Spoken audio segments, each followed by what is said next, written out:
आत्मनस्तु कामाय पतिप्रियो भवति, आत्मनस्तु कामाय पतिप्रियो भवति। पति पत्नी से प्यार नहीं करती है, पत्नी पति से प्यार नहीं करता है, अपने आप को प्यार की प्रेम की आवश्यकता होती है, इसलिए पत्नी से प्रेम करता है। पत्नी इसलिए प्रेम करती है कि उसको प्रेम चाहिए। अपने आप से ही सब प्रेम करते हैं।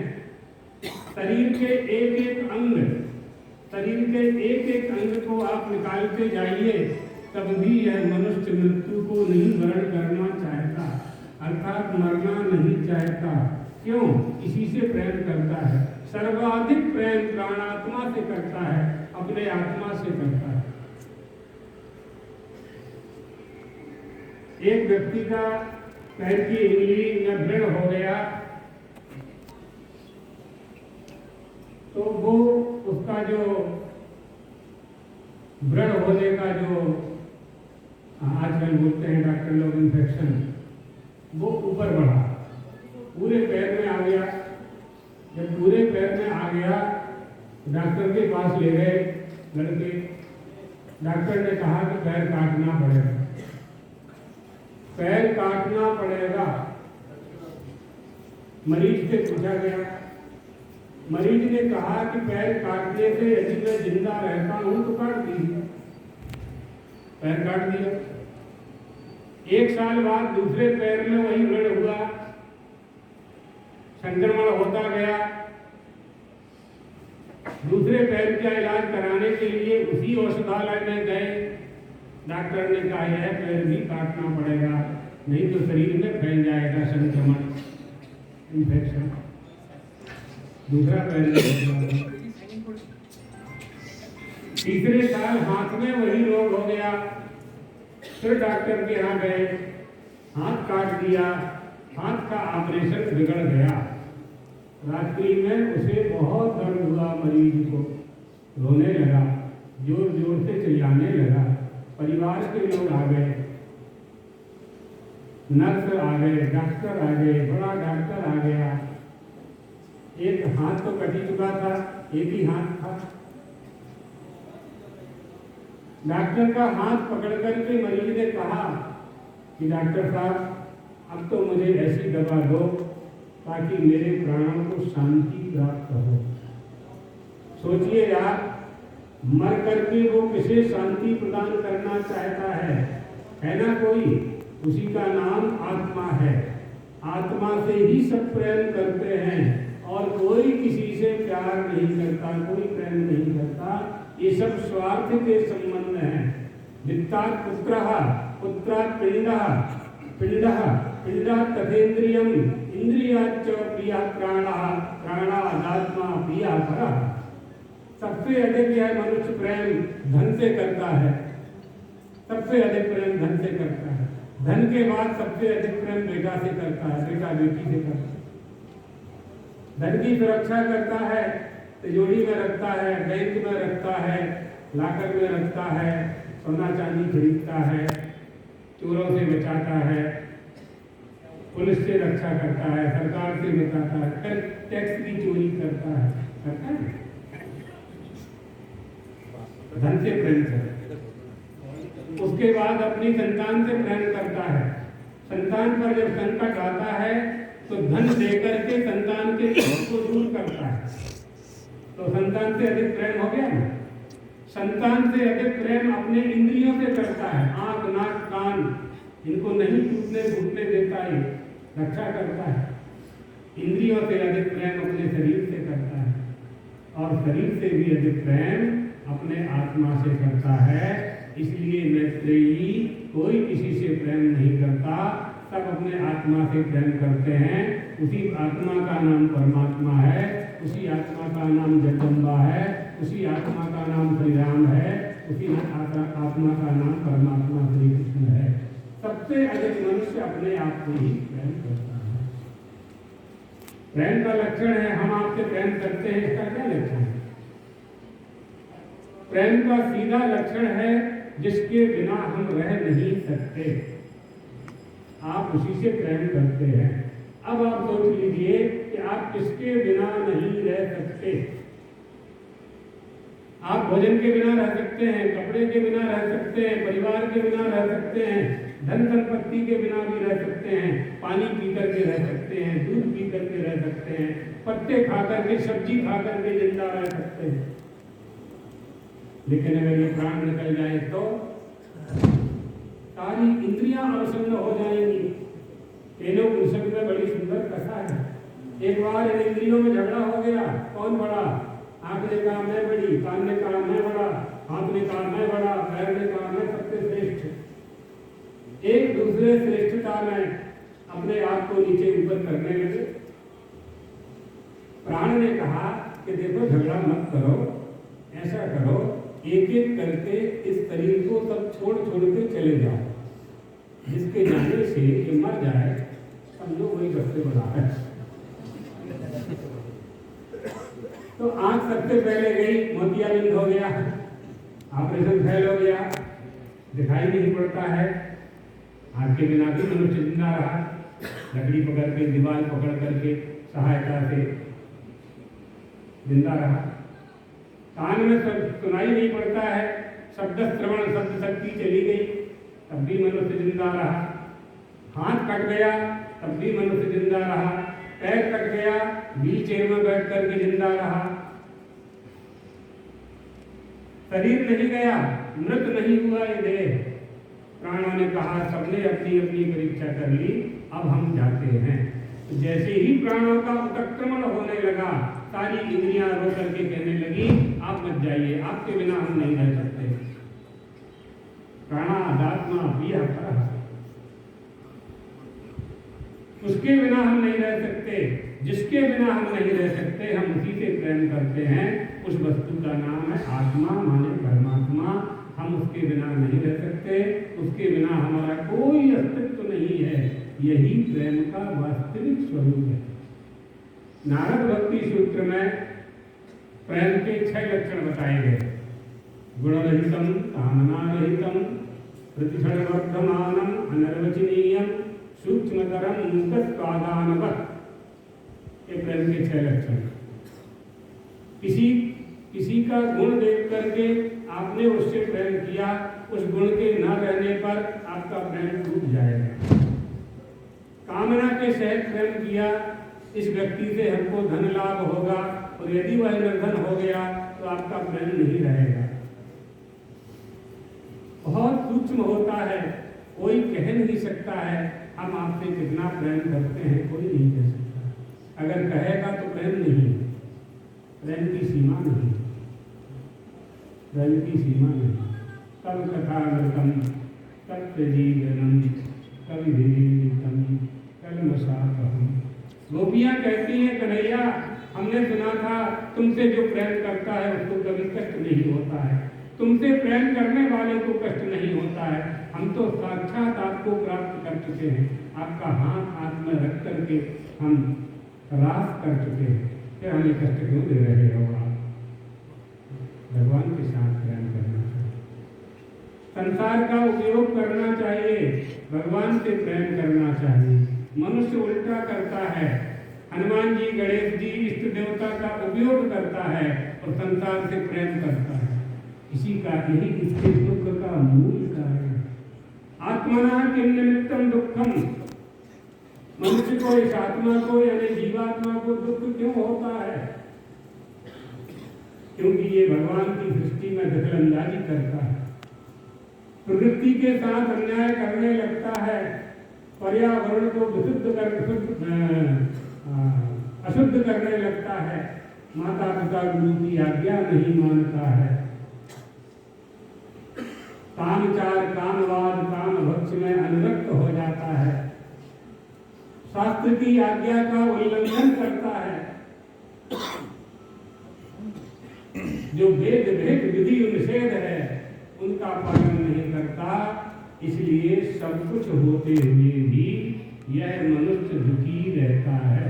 यही इसके दुख का मूल कारण है। परमात्मा से प्रेम करना चाहिए। हमारा प्रेम अगर शुद्ध है, आप देखिए 2 साल का बालक है, 1 साल का बालक है, पूरा परिवार उसके लिए सब कुछ करता है। 1 साल का बालक परिवार के लिए कुछ नहीं करता, पूरा परिवार उसके लिए सब कुछ करता है। क्यों? परिवार के लोग जानते हैं हमारे सिवाय इसका दूसरा कोई नहीं। बालक का समर्पण माता पिता को उसकी सेवा करने के लिए श्रद्धा पैदा करता है कि हम नहीं करेंगे तो कौन करेगा। इसी तरह से जब हम परम पिता के छोटे बालक बन जाएं, 50 साल की आयु में, 60 साल की आयु में, 80 साल की आयु में 2 साल के बालक के मन वाले बन जाएं, तो तब सिद्ध होगा योगक्षेमम वहाम्यहम्, तब सिद्ध होगा। फिर मैं करूँगा। जब तक आपको अपने पर भरोसा है, अपने धन पर भरोसा है, माता पिता पर भरोसा है, रिश्तेदारों पर भरोसा है, कारखाने पर भरोसा है, जमीन दुकान मकान पर भरोसा है, भगवान कहते हैं तुम सुखी रहो, तुम सुखी रहो, हमारी आपको आवश्यकता नहीं है। जिन साधन संसाधन को आपने अपना रखा है, अगर उनसे सुख मिल जाता है तो तुम ले लो, ले लो। और अगर कहीं ना मिले सुख, जितनी भी व्यवस्था तुम्हारे पास है, यदि उससे सुख की प्राप्ति ना हो, हमसे प्रेम करना, हम देंगे, हम देंगे, वह सब देंगे जो तुम्हें चाहिए। क्यों? क्योंकि हमने तुम्हें शरीर दिया है। जैसे माता पिता छोटे से बालक के लिए करते हैं, इसी तरह से 80, 90, 50, 60 साल के मनुष्य का भगवान करेगा। लेकिन शर्त यह है कि उसका मन 2 साल के बालक वाला हो जाए, अर्थात सहज हो जाए, निर्दोष हो जाए, छल रहित हो जाए, कैतव रहित हो जाए। हम सब करेंगे, हम सब करेंगे। इसलिए परमात्मा से प्रेम करना चाहिए। और प्रेम कहाँ करना चाहिए? ये बात हम क्यों बोल रहे हैं? प्रेम मंदिर पर से सब स्मरण आ रहा है। प्रेम मंदिर में सब आए ना, तो हमने निर्गुणानंद जी से पूछा कि महात्मा जी कहाँ ले जा रहे हो आप हमको? हमें तो गीता के वो पाठ के लिए लाया गया है। कहने लगे हमारे गुरु जी का प्रेम मंदिर है, हम भी वहाँ रहते हैं, वहाँ आपको चलना है। तो ठीक है, गंगा जी की आरती करना है, तो अच्छे काम के लिए अच्छी बात की आना हुआ। तो तात्पर्य क्या है कहने का कि अब प्रेम आप कहाँ करेंगे और ईश्वर के अतिरिक्त कहाँ प्रेम करेंगे? संसार की बात हमने आपको बता दी। संसार से प्रेम करो, अच्छी बात है, मिलेगा कुछ नहीं, ये दूसरी बात है। कहा संसार को छोड़ नहीं सकते, पैदा हुए हैं, रहना तो पड़ेगा, बिल्कुल रहना है, रहना ही है। उपाय हम बता देते हैं, उल्टा कर दो बस। संसार का उपयोग करो, परमात्मा से प्रेम करो, सुखी हो जाओ, करके देख लेना।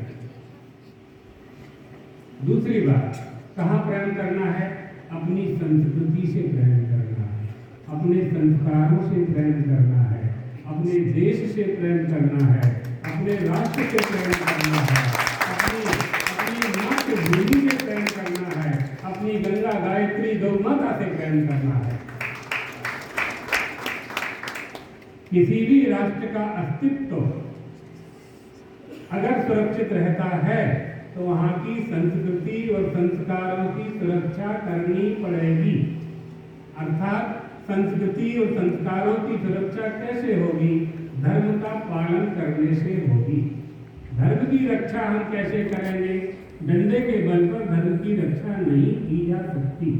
एक आश्रय, एक साधन बन सकता है दुष्टों का दलन करने के लिए, दंड होता है, दुष्टों का दलन करने के लिए दंड होता है, लेकिन वास्तव में धर्म की रक्षा तो धर्म का पालन करने से ही होगी। राजा युधिष्ठिर 5 भाई थे, कथा आप लोग जानते ही होंगे। प्राय 5 को वनवास हुआ था, भटक रहे थे जंगल में। 1 वर्ष का अज्ञातवास था, 12 वर्ष का वनवास था। युधिष्ठिर को प्यास लगी, छोटे भाई से कहा जल लेकर के आओ कहीं से। जल कहीं दिखाई नहीं पड़ा, तो नकुल सबसे छोटे थे, तो नकुल एक वृक्ष के ऊपर गए और देखा तो उनको हरियाली दिखाई पड़ी। तो उन्होंने अनुमान किया कि हरियाली है तो वहाँ जलाशय होगा, सो जल लेने के लिए गए। जैसे ही तुंगी में कमंडलू में जल लेने लगे तो वृक्ष में से आवाज आई, माता तथा शंकार्षि मम पूर्व परिग्रह। तात इस सरोवर का जल मत लेना, इस सरोवर पर मेरा अधिकार है। अगर तुम इसका जलपान करोगे तो यही मूर्छित हो जाओगे। मेरे प्रश्नों का उत्तर दिए बिना जलपान नहीं करना। प्रश्नानुक्त्वा तुमाद्रेय जलम पिबहर त्वचा। मेरे प्रश्नों का उत्तर देने के बाद ही तुम जलाहरण कर सकते हो। नकुल प्यासे थे, उन्होंने बात सुनकर के अनसुनी कर दी, जलपान कर लिया, मूर्छित होकर के वहीं गिर पड़े। बहुत देर तक नहीं आए। युधिष्ठिर ने सहदेव को भेजा, उनके साथ भी यही घटना हुई। फिर अर्जुन को भेजा, उनके साथ भी यही हुआ। अर्जुन जैसे ही जल पीने लगे तो वृक्ष से आवाज आई, माता तथा संकार्षि मम पूर्व परिग्रह कृष्णानुक्ता तु कौन्तेय। वहां कहा माद्रेय, यहाँ कहा कौन्तेय। इसका मतलब वो जानता था कि कौन है दोनों ये। सो जलम पिब हरस्य च, मेरे प्रश्नों का उत्तर दिए बिना सरोवर का जल मत पीना। अर्जुन नहीं माने। अर्जुन तो पिपासिता, प्यास लगी हुई थी। अनादृत्यो तु तद्वाक्यम, जल पी लिया, मूर्छित होकर के गिर गए। भीमसेन को भेजा गया, उनके साथ भी यही हुआ। महाभारत के वन पर्व में बहुत सुंदर आख्यान है, बहुत सुंदर आख्यान है। धर्म का पालन कैसे करना चाहिए, उसके लिए बहुत सुंदर ये उपदेश है वहां। अंत में युधिष्ठिर आए। युधिष्ठिर से भी यक्ष ने यही कहा। धर्म ही धर्मराज की परीक्षा ले रहे थे। माता तथा संकार्षि जल मत पीना, अन्यथा जैसा चार भाइयों के साथ हुआ है वैसा ही आपके साथ होगा। मम पूर्व परिग्रह, इस सरोवर पर मेरा अधिकार है। युधिष्ठिर ने कहा, आप कौन हैं और आपके कौन से प्रश्न हैं? हम आपके प्रश्नों का उत्तर देंगे। यथाशक्ति यथा ज्ञान हम आपके प्रत्येक प्रश्न का उत्तर देंगे। और जो आपने कहा इस पर मेरा अधिकार है, तो हम अपने अधिकार का राज्य छोड़ करके जंगल जंगल भटक रहे हैं। आपके द्वारा अधिकृत सरोवर का जलपान हम आपकी आज्ञा के बिना कभी नहीं करेंगे। बताइए क्या प्रश्न है? तो वहाँ युधिष्ठिर ने शताधिक प्रश्न किए, सैकड़ों प्रश्न किए।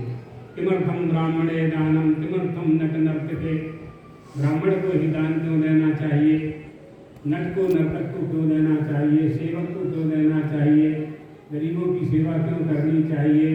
बहुत प्रश्न किए, सबके उत्तर दिए। युधिष्ठिर ने सबके उत्तर दिए।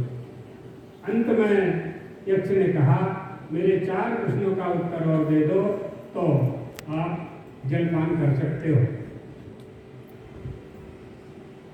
क्या है आपके 4 प्रश्न?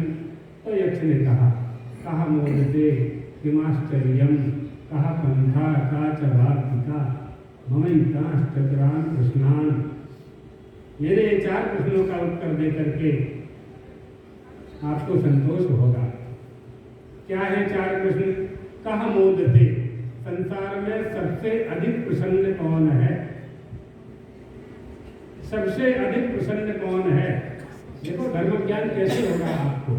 ये छोटी छोटी सी कथा, जो कथा प्रसंग है, इनके द्वारा ही हम धर्म बोध प्राप्त करके चल सकते हैं, पालन कर सकते हैं। कहा मोदते, सबसे अधिक प्रसन्न कौन है? तो युधिष्ठिर ने कहा, पंचमे हनि षष्ठी वा साकं पचति सुग्रहे अनरणी चाप्रवासी च सावारी चर मोदते। अपना रहने का खुद का घर हो, भले ही झोपड़ी हो, अप्रवासी हो, बाहर न गया हो, विदेश न गया हो, 5 दिन में, 4 दिन में, 6 दिन में 7 पात मिल जाए, किसी के पास भीख न मांगना पड़े, सिर पर माथे पर कर्जा ना हो, अनरणी चाप्रवासी च साकम पचत चुग्रहे, अपने ही घर में साग पात खा करके रहे, माथे पर कर्जा ना हो, खुद का मकान हो, भले ही झोपड़ी हो, सावारिचर मोदते, किसी से मांगे ना, वही प्रसन्न रहता है। सबसे अधिक प्रसन्न व्यक्ति वही है। किमाश्चर्यम, दूसरा प्रश्न था आश्चर्य क्या है? तो युधिष्ठिर ने कहा प्रतिदिन लोग मरते हुए देखते हैं, गांव में मृत्यु हो रही है और गांव के लोग संतान ले जा रहे हैं। आश्चर्य है, अपने को अजर अमर समझते हैं, यह नहीं सोचते कि अहन्यनिभूतानि गच्छन्ति ही यमालयम तेसा स्थावर विच्छन्ति किमाश्चर्यम मदापरम। इससे बड़ा आश्चर्य क्या होगा? कंधे पर रख करके ले जा रहे हैं मृत शरीर को और स्वयं अमर होने की कामना कर रहे हैं, इससे बड़ा आश्चर्य। तीसरा प्रश्न किया था, कह पंथा, श्रेष्ठ मार्ग क्या है? प्रत्योर विभिन्ना ऋषियोर विभिन्ना नैको ऋषिर्यश्च मतम प्रमाणम धर्मस्य तत्त्वं निहितं गुहायां महाजनो येन गतः सपन्था। वेद बहुत हैं, शास्त्र बहुत हैं, पुराण बहुत हैं, ऋषि बहुत हैं, किसकी बात माने किसकी ना माने, क्या करें? धर्म का पालन कैसे करें? तो युधिष्ठिर ने कहा महाजन जो कर गए हैं उनके मार्ग पर चलना चाहिए, हमारे पूर्वज जो कर गए हैं उनके मार्ग पर चलना चाहिए, जो महापुरुष आज्ञा देते हैं उस मार्ग पर चलना चाहिए। एनाश्चो पितरो याता एव याता पितामह, हमारे पिता के पिता के पिता जिस कुल देवी कुल देवता की पूजा करते थे, हमें उसी की आराधना करना चाहिए। ये का वार्ता अस्मिन महामोयमये कटाहे, संसार रूपी कढ़ाई में सब पड़े हैं, जल रहे हैं, भून रहे हैं, पुड़ी जैसे तले जा रहे हैं, फिर भी इस मनुष्य को वैराग्य नहीं आता, इससे बड़ी क्या बात हो सकती है? चारों उत्तर दे दिए। यक्ष ने कहा तुमने हमारे सब प्रश्नों का उत्तर दिया, हम बहुत प्रसन्न हुए, अब तुम्हारा एक भाई जीवित हो सकता है। इतनी बात सुनाने के लिए हमने इसकी भूमिका बनाई है महाभारत में। क्या कहा? एक भाई जीवित हो सकता है, बस। अब यहाँ परीक्षा हो रही है धर्म की, 4 पड़े हुए हैं और एक जीवित हो सकता है। अब बोलो युधिष्ठिर किसको जीवित करना चाहते हो?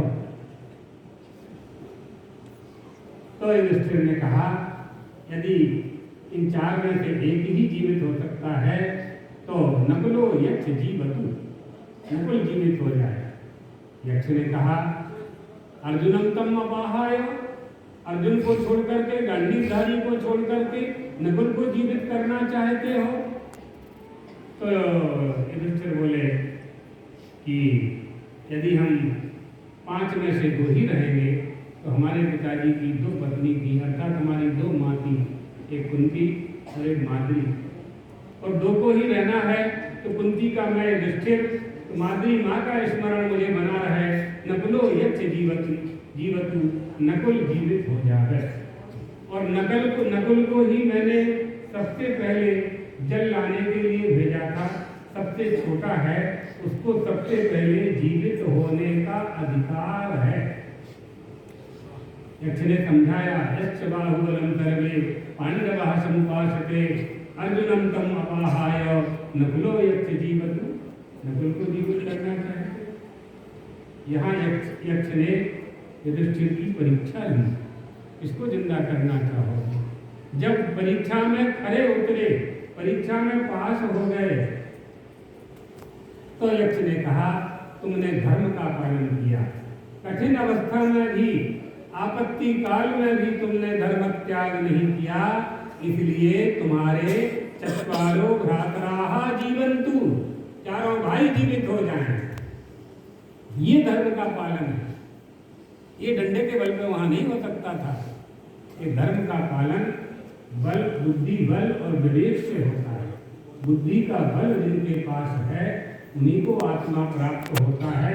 नायम आत्मा बलहीन लभ्यो, बलहीन को आत्मा प्राप्त नहीं होता। जब आत्मा प्राप्त नहीं होगा तो प्रेम नहीं होगा। इसलिए आत्मबोध होना चाहिए। आत्मबोध क्या है? आत्मबोध क्यों जानना चाहिए? अहम अस्मि, मैं हूँ, बस यही आत्मबोध। इदम का त्याग कर दे और अहम का स्वाभिमान जागृत कर ले, आत्मबोध हो गया। अहम ब्रह्मेति साक्षात्कारः उच्यते। अस्ति ब्रह्मेति चेत् वेदो परोक्षं ज्ञानमेव तत्, अहम ब्रह्मेति चेत् वेदो साक्षात्कारः उच्यते। मैं संसार को जानता हूँ। जब तक ये ज्ञान बना हुआ है तब तक मैं अलग हूँ, संसार अलग है, अहम अलग है, इदम अलग है, अहम अलग है, अनाहम अलग है, दूध अलग है, पानी अलग है, पिता अलग है, पुत्र अलग है। 140 करोड़ अलग अलग दिखेंगे भारत में। 140 करोड़ को चलाने वाला जो चेतन है, 8 अरब पूरी पृथ्वी में रहने वाले मनुष्यों का जो चेतन है वो एक है। इस संबंध से हम एक हो सकते हैं, दूसरा कोई संबंध हमें एक नहीं कर सकता है। अनेकता में एकता कैसे कर सकते हैं? ईश्वर के संबंध से, परमात्मा के संबंध से हम एक हो सकते हैं। धर्म के पालन का दूसरा साधन हमने बता दिया, तीसरा साधन बता दिया आत्मबोध। चौथा साधन है संस्कार की रक्षा करना, संस्कृति की रक्षा करना। हमारा जीवन निकल गया है, निकला जा रहा है। आपके बच्चों का क्या होगा? उन्हें धर्म का उपदेश कौन देगा? उनको धर्म ज्ञान कौन कराएगा? उनको देवी देवता की पूजा करना कौन बताएगा? इसका सीधा उपाय है कि हम सब देवी देवता की पूजा पाठ करें और धर्म के मार्ग पर हम स्वयं चलें। यदि हम हिंदू हैं तो हम में हिंदुत्व होना चाहिए।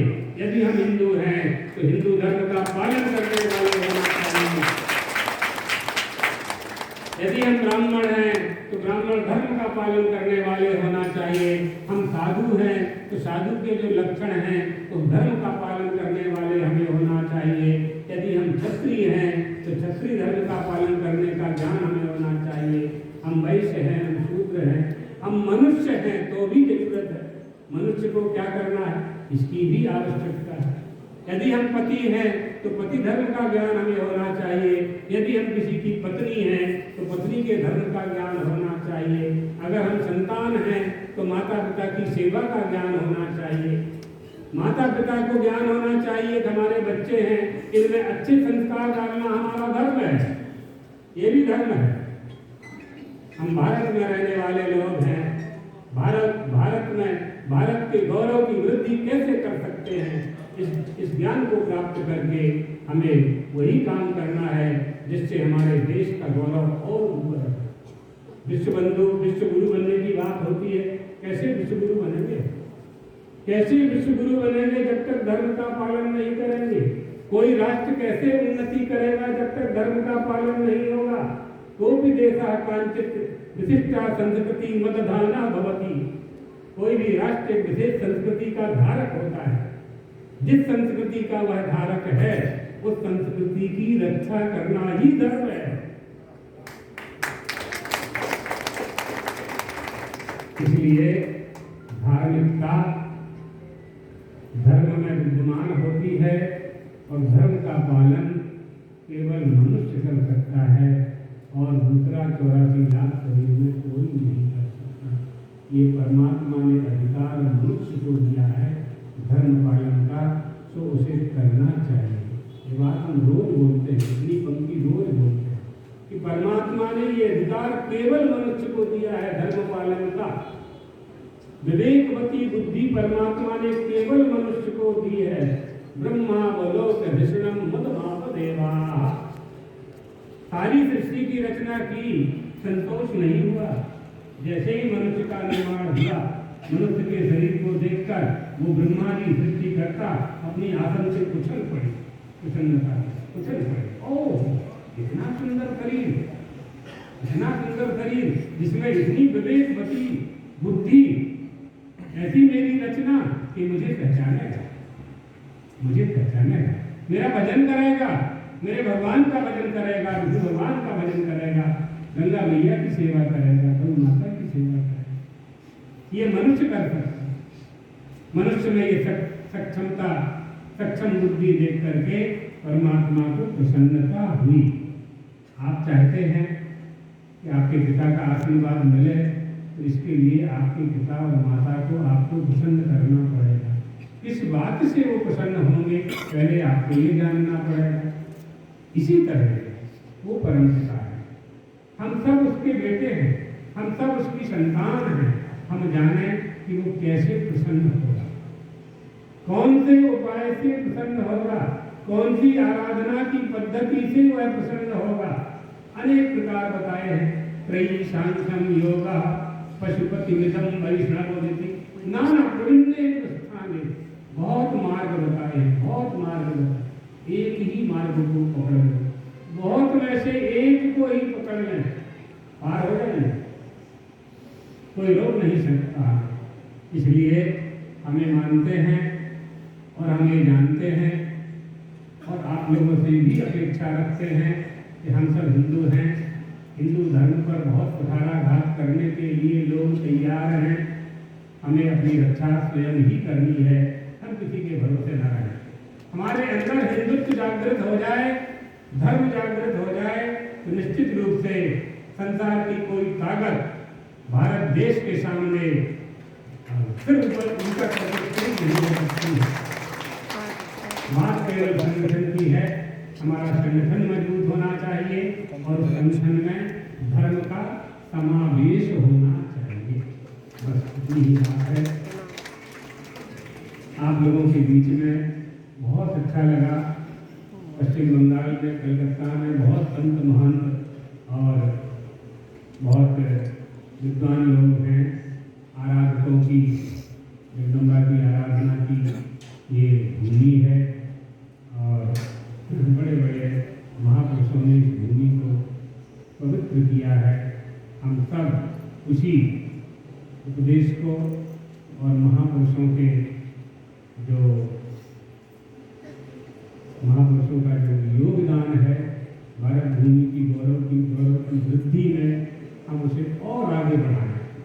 सब कुछ तैयार है, कुछ करना नहीं है, संभालना है बस। हमारे ऋषि महर्षि, हमारे देवी देवता, हमारे वेद पुराण शास्त्र सब रख गए हैं, सब छोड़ गए हैं, सब है हमारे पास। उसकी सुरक्षा करना है, उसको समझना है और उसके अनुसार चलना है। भगवान द्वारकाधीश और चंद्रमौलीश्वर से आप सबकी उत्थान की मंगल कामना करते हुए अपनी वाणी को विश्राम देते हैं।